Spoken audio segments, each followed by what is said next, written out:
Azalea Banks once said the easiest form of witchcraft is to tell someone that witchcraft is being done to them. This video is a response to Gemini Boy and of Earth Bones and Beauty's videos about how the United States government is using witchcraft to influence the economy. I have to tag them because the original video is deleted and the stitches are turned off. You should use witchcraft to help the economy. And a response to that I think was top tier! But I wanted to talk about this from a secular perspective and try to avoid getting into the weeds about all the mystical and magical aspects of this conversation, mostly because once I do, people are going to start running off of the plot.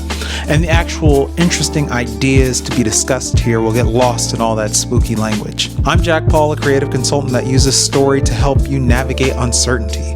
One of the main reasons I chose story as my core product is because stories are sacred. Stories have a special way of affecting our beliefs in a way that many other forms of communication really can't do. This might seem at odds with the idea that witchcraft is actually secular, but I would argue that what they're calling as witchcraft is actually just branding. Branding is one of those words that we throw out there all the time, but like marketing, we don't really know how to define it, but we know what it is when we see it. When I worked as a marketing research coordinator, my former boss and mentor described branding as a promise to an experience.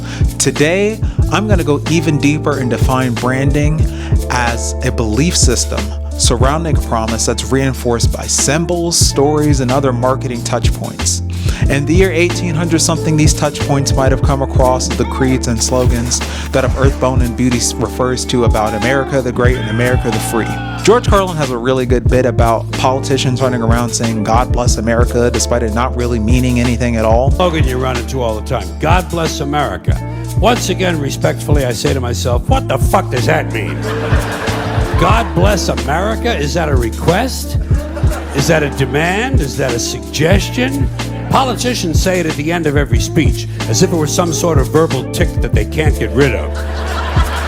God bless you and God bless America. God bless you and God bless America. I guess they figure if they leave it out, someone's going to think they're bad Americans. But I would say the point of them saying this is to reinforce your beliefs about America, the brand, aka the belief system. After all, what is a nation if not the shared belief that we belong to it? Which brings me to everything she says about egregores in her video. America is. If you're not aware of what an egregore is, here's a quick little synopsis here. An egregore is a concept in Western esotericism of a non-physical entity or thought form that arises from the collective thoughts and emotions of a distinct group of individuals. Now, let me explain to y'all why that is so significant when it comes to talking about America. You know how your auntie and them used to say, if you think about something enough, you're going to give it power. If you worry about something enough, you'll give it power. If you breathe enough life into something, it will create a life of its own. That was not a joke. Her definition is spot on with those who are not as inclined to believe in spirits. Let me ask you this simple question. What is national spirit? What is team spirit? You might be inclined to say that these are different than the ghosts and specters that we typically think of when we refer to the word spirit, but I don't think they're different at all. Have you ever been to a football game, a basketball game, a hockey match, or whatever when the home team gets put in a pinch, and you'll see how the audience surrounding starts to get caught up in the team spirit of it all as if possessed by an outside entity. On a much less positive note, you see the same phenomenon occur following 9/11, in which it totally reinforced the idea of what it meant to be American and invoked our nation's spirit. Now, do I personally believe in ghosts and ghouls?